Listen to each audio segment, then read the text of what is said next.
इस वीडियो में हम देखेंगे थ्री फेज सिस्टम के स्टार एंड डेल्टा कनेक्शंस। ये हमारे पास तीन सोर्स हैं,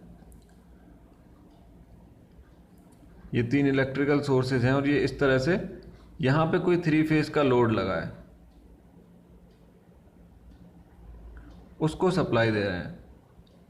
और एक हो गया हमारा न्यूट्रल, ये इस लोड से कनेक्टेड है। ठीक है, मान लीजिए सोर्स ए है, ये बी है, ये सी है। अब आता है लाइन वोल्टेज क्या होगा। देखिए, अगर हम वोल्ट मीटर लगाते हैं यहाँ दोनों लाइंस के बीच में, तो उसको ये मेजर जो करेगा वो इसमें आएगा लाइन वोल्टेज। ये हमारा फेस है, जनरेटर का एक फेस, ये जनरेटर का दो फेस, ये जनरेटर का तीसरा फेस। अगर हम वोल्ट मीटर लगाते हैं यहाँ न्यूट्रल के और एक फेस के बीच में, तो वहाँ से जो हमारा वोल्टेज आएगा वो आएगा फेस वोल्टेज। ठीक है, यहाँ दो लाइन के बीच में अगर हम लगाते हैं तो लाइन वोल्टेज, और एक फेस और एक न्यूट्रल के बीच में लगाते हैं तो फेस वोल्टेज। अब बात आती है फेज सीक्वेंस की। अगर कहीं भी ई ए बी लिखा हुआ है तो उसका मतलब है ई ए माइनस ई बी। इसको हम इस तरह से भी लिख सकते हैं कि ई ए प्लस माइनस ई बी। ठीक, इस बात का इस वीडियो में बहुत यूज़ आने वाला है। अब अगर यहाँ पे ये लिखा है ई ए 0 डिग्री और ये है ई बी 120 डिग्री, तो इसको वेव से हम कैसे शो कर सकते हैं? इसको ऐसे कर सकते हैं,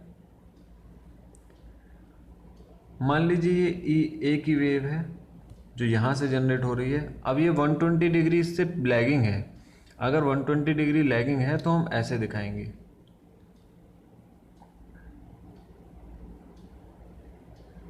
ठीक है। ये यहाँ से स्टार्ट हो चुकी थी वेव और ये 120 डिग्री एंगल के बाद स्टार्ट होगी। इसकी जो पीक वैल्यू होगी और इसकी पीक वैल्यू होगी, उन दोनों में 120 डिग्री का डिफरेंस होगा। डिफरेंस मतलब टाइम का डिफरेंस होता है। ये एंगुलर वेलोसिटी होती है उसके, इसलिए उस एंगल को हम टाइम भी कह सकते हैं। अब चलो हम शुरू करते हैं थ्री फेज सिस्टम के कनेक्शंस। पहले हम पढ़ेंगे स्टार कनेक्शन के बारे में। अगर उन्हीं तीन फेसेस को जनरेटर के कुछ इस तरह से कनेक्ट कर दिया जाए, जिनके एक एंड को, सभी के एक एंड को आपस में कनेक्ट कर दिया जाए और दूसरे एंड को सब लोड को सप्लाई कर दिया जाए, तो उसको हम बोलते हैं स्टार कनेक्शन। ये थ्री फेज 3 वायर भी हो सकता है, अगर न्यूट्रल लगाए तो थ्री फेज 4 वायर भी होगा। इसका हम फेजर डायग्राम बहुत ही इजीली कैसे ड्रॉ कर सकते हैं वो मैं आपको बताता हूँ। डरने की बिल्कुल भी ज़रूरत नहीं है, एकदम आपको याद हो जाएगा कि कैसे बना था।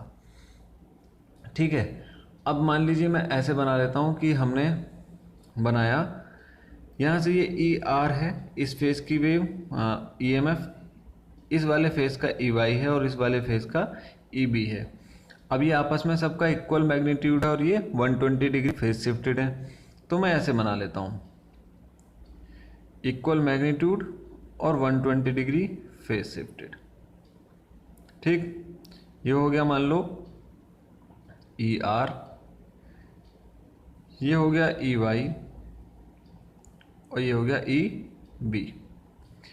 अब देखो यहाँ से देखिए आप, जो ये लाइन वोल्टेज होगा E R and B, sorry E R and Y जो होगा ई आर वाई, आर और वाई के बीच में जो वोल्टेज होगा वो इस पॉइंट से अगर देखेंगे तो ई आर उधर जा रहा है और ई वाई इधर जा रहा है, मतलब ये दोनों अपोजिट डायरेक्शन में है।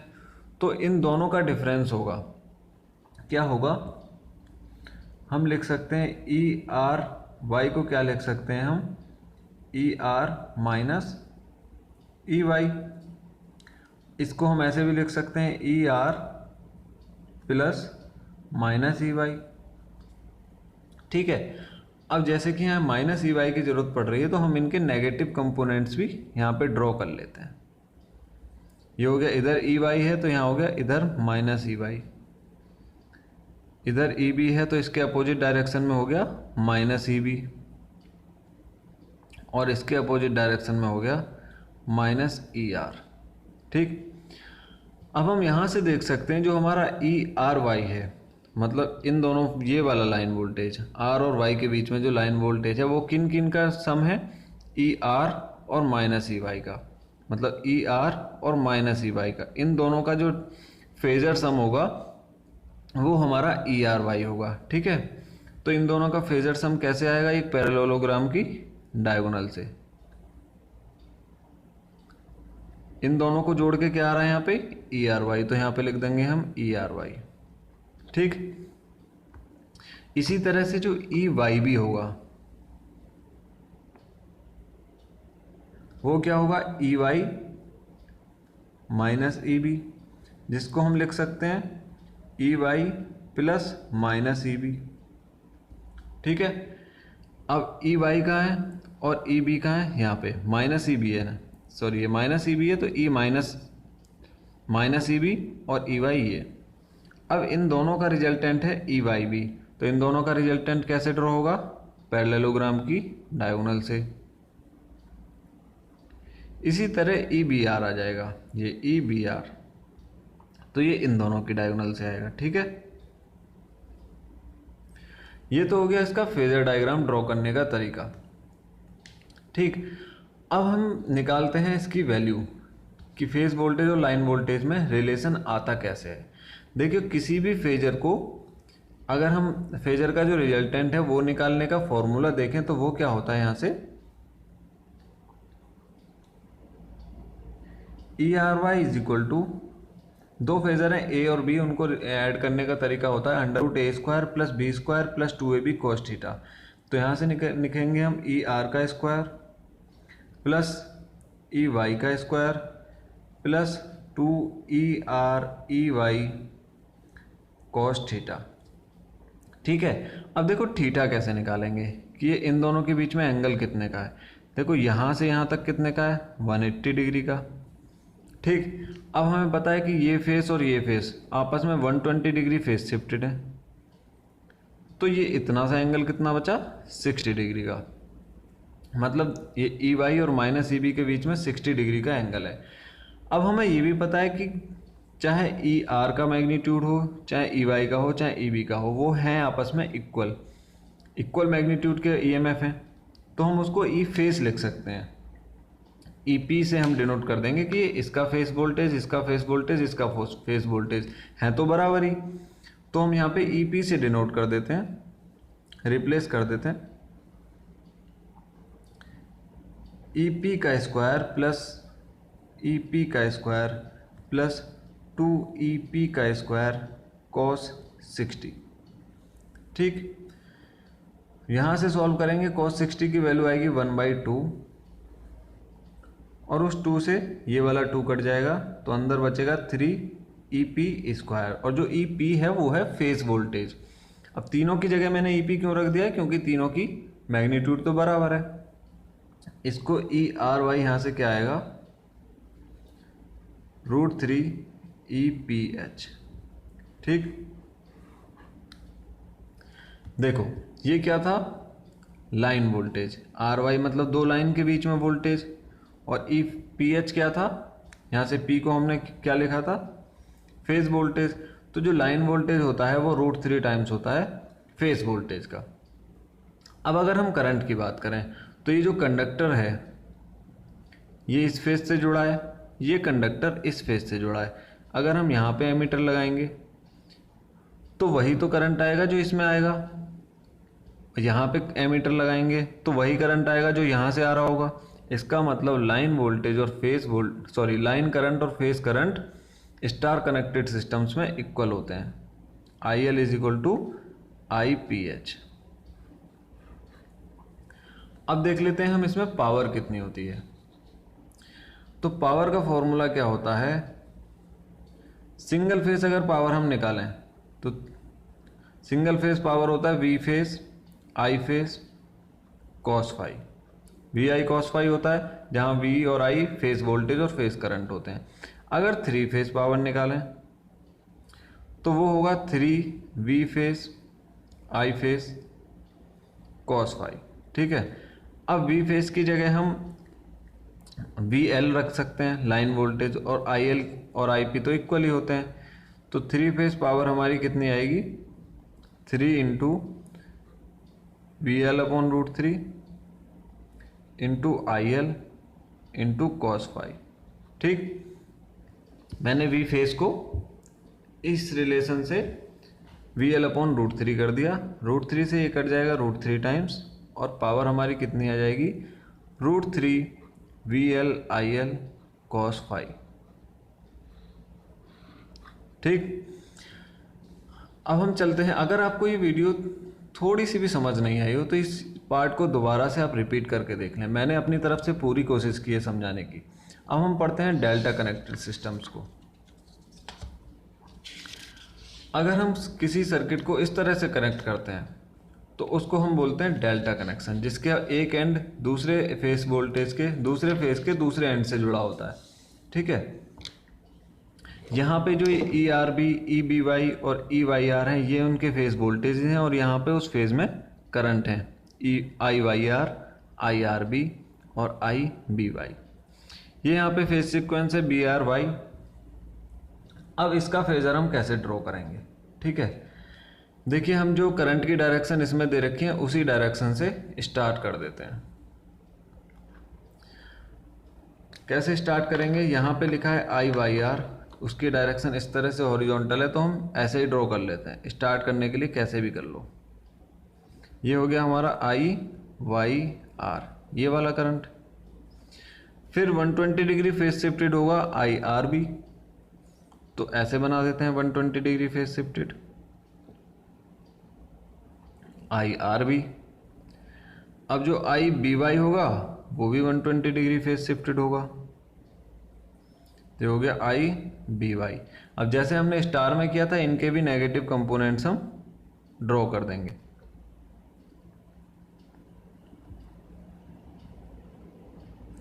ये हो जाएगा माइनस आई आर बी, ये हो जाएगा माइनस आई वाई आर, ये हो जाएगा माइनस आई बी वाई। ठीक है, अब देखो जो यहाँ पे करंट आ रहा है, आई बी जो करंट है वो किस किस का डिफरेंस है, I R B minus I B Y. अगर इसमें से ये घट जाएगा तो बाकी तो उधर जाएगा। यहाँ से करंट जा रहा था, उसमें से कुछ इधर चला गया तो बाकी तो उधर गया। तो हम ऐसे लिख देंगे I B is equal to I R B minus I B Y.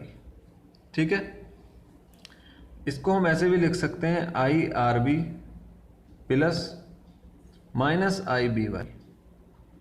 ठीक, अब देखो जो ये करंट आई बी है वो इन दोनों का रिजल्टेंट है, इन दोनों का सम है, माइनस आई बी वाई का और आई आर बी का। तो इनका रिजल्टेंट हम कैसे ड्रॉ कर सकते हैं, जैसे हमने स्टार कनेक्शन में किया था।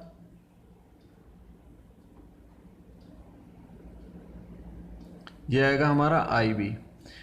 सेम इसी तरीके से हम बाकी आई आर को भी और आई वाई को भी ड्रॉ कर सकते हैं।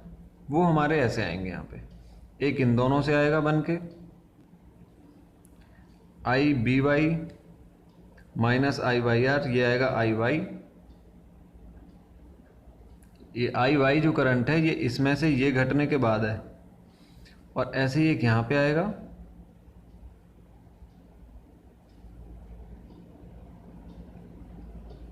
वो किन दोनों का रिजल्टेंट होगा, I Y R minus I R B. मतलब ये जो इधर करंट आ रहा था इसमें से ये कुछ इधर चला गया तो बाकी तो इधर आया, तो आई आर जो कितना होगा, आई वाई आर में से आई आर बी घटा दो तब आएगा। ठीक है, ये हो गया डेल्टा कनेक्टेड सिस्टम का फेजर डायग्राम। अब हम इसमें भी वही मेथड लगाएंगे। दो फेजर्स का रिजल्टेंट निकालने का क्या तरीका था, मान लीजिए हम आई आर से शुरू करते हैं, आई बी से ही कर देते हैं, यहाँ पे आई बी लिखा हुआ है तो under root I R B का square plus I B Y का square plus 2 I B Y cos theta. Theta 60 degree होगा, और ये जो I R B B Y ये है फेज करंट। अब फेज करंट तो इक्वल ही होंगे, मैग्नीट्यूड फेज करंट का इक्वल होगा, इसलिए हम इसको आई पी से रिप्लेस कर देंगे। आई पी से रिप्लेस होने के बाद और थीटा की वैल्यू 60 रखने के बाद सेम आएगा I P square plus 2 I P square into 1/2। 2 से 2 कट जाएगा, तो आई बी आएगा √3 IP, और ये आई बी जो है ये लाइन करंट है, और ये पी जो है ये फेज करंट है। तो हमारा आई एल आया line current √3 times of IPH, phase current के √3 टाइम्स। ठीक है, अब हम वोल्टेज देख लेते हैं। देखिए अगर आप यहाँ पे वोल्ट मीटर लगाएंगे इन दोनों के बीच में यहाँ पे, तो कितना वोल्टेज आएगा? जो इस फेज में होगा, इसके पैरेलल होगा ना ये वोल्ट मीटर इन दोनों के, तो जो इतना इस फेज में वोल्टेज होगा उतना वोल्ट मीटर में आ जाएगा। अब मान लीजिए मैं यहाँ पे लगाता हूँ, तो वो इसके पैरेलल होगा इस वाली लाइन के, तो जितना इस फेज में वोल्टेज होगा वो यहाँ पे शो हो जाएगा। इसी तरह से अगर मैं इधर लगा दूँ तो जितना इसमें वोल्टेज होगा वो इस वोल्ट मीटर में शो हो जाएगा। इसका मतलब दो लाइन के बीच में वोल्ट मीटर लगाने पर भी वोल्टेज उतना ही आता है जितना एक फेस में है। तो इस केस में VL इज इक्वल टू क्या होता है? VPH। पावर सेम तरीके से निकाली जाएगी जैसा हमने स्टार कनेक्शन में निकाली थी, बस उसमें वोल्टेज को रिप्लेस कर दिया था VL/√3 से, इसमें IL/√3 कर देंगे। सेम फॉर्मूला आएगा, पावर का फॉर्मूला कितना आएगा? √3 VL/IL cos phi। ठीक, अब हम कर लेते हैं इन दोनों कनेक्शंस का कंपैरिजन कि कौन सा कनेक्शन हमारा फ़ायदेमंद होता है।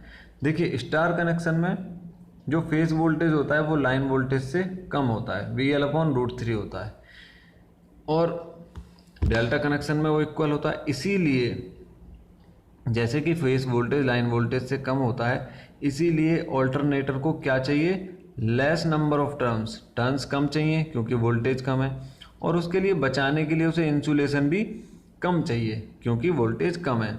तो इसीलिए ज़्यादातर जो 3 फेज ऑल्टरनेटर्स होते हैं वो स्टार कनेक्टेड होते हैं। ठीक है, अब डेल्टा कनेक्टेड सिस्टम्स वहाँ यूज़ करते हैं हम, कुछ ट्रांसफॉर्मर्स के सेकेंडरी वाइंडिंग में डेल्टा कनेक्टेड सिस्टम यूज़ करते हैं जहाँ हमें स्मॉल वोल्टेज की 3 फेज मोटर्स चलानी होती हैं। ज़्यादातर 3 फेज इंडक्शन मोटर्स भी डेल्टा कनेक्टेड होती हैं। ठीक है, लेकिन अगर कहीं अनबैलेंस्ड लोड है तो वहाँ हम सिर्फ और सिर्फ स्टार कनेक्टेड सिस्टम यूज कर सकते हैं। क्यों? क्योंकि स्टार कनेक्टेड सिस्टम में ही हम न्यूट्रल यूज कर सकते हैं, डेल्टा कनेक्टेड सिस्टम में हम कहीं भी न्यूट्रल यूज नहीं कर सकते। तो अनबैलेंस्ड लोड की कंडीशन में भी हमारा स्टार कनेक्शन का यूज़ होता है।